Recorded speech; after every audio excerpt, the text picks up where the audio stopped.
Why pa ka ano ang bombero? Why pa ka pinagkaroon ng bombero? Hi guys! So today ay magluluto tayo ng KBL or yung tinatawag dito sa Ilonggo na kadyos, baboy at langka.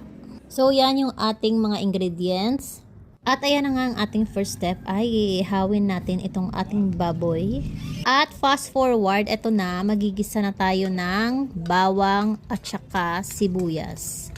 And of course, bago natin ilunod yung sibuyas ay pa-brown muna natin o pa-golden brown muna natin yung ating garlic o yung ating bawang. At saka pagkatapos ay ilunod natin itong baboy natin. Ayan, at ilunod natin lahat at pagkatapos ay i-mekos-mekos natin.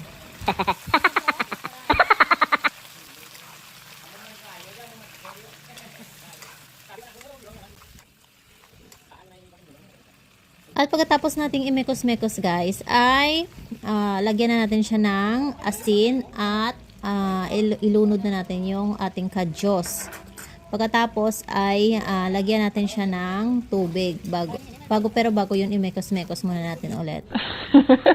At ayan, nilagyan na nga natin ng tubig at pagkatapos ay takpan at pakuluin natin hanggang sa ito'y lumambot.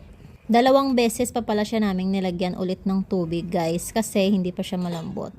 At saka pag nasigurado nyo nang malambot na talaga yung inyong baboy ay pwede nyo nang ilunod yung langka. Ayan, i-check natin at ating pisil-pisilin or ating i-testing kung malambot na ba talaga yung ating baboy para malunod na natin itong ating langka. At of course, na make sure nga natin na malambot na talaga yung baboy at ninulod natin nga itong langka natin. At pagkatapos nga nating ilunod itong langka ay imekos-mekos natin at takpan. At hayaan lang natin siyang kumulo hanggang sa maluto itong ating langka. At pag nasigurado na nating medyo luto na yung ating langka, of course, pwede na rin nating ilunod itong batuan at saka yung iba pa nating gulay which is yung sitaw at talong. At takpan natin at pakuluin ng konti para medyo maluto yung iba nating gulay na nilagay. At pagkatapos ay nilunod na rin namin itong sili at saka yung iba pang seasoning at saka yung dahon ng kamote. Yung nilunod namin na pinakalas ay itong dahon ng kamote para hindi ma-overcook yung ating gulay. Ayan, medyo luto na yung ating KBL. Tapos ang bango. Sabi ko sa kuya ko, tikman niyo muna, pero tingnan niyo malaking sahog yung kinuha niya. Sabi ko tikman lang, hindi ko sinabing kakain na, di ba? At ayan nga guys, sa wakas, naluto na rin talaga yung ating KBL. Pagkatapos ng matinding digmaan na nangyari, ayan, luto na nga talaga siya. At pwede na nating kainin, pwede na tayong kumain. Tara guys, samahan niyo ako at titikman natin itong niluto namin na KBL. Ay nako, mukhang mapaparami na naman yung kanin natin dito guys. At masisira na naman yung ating diet.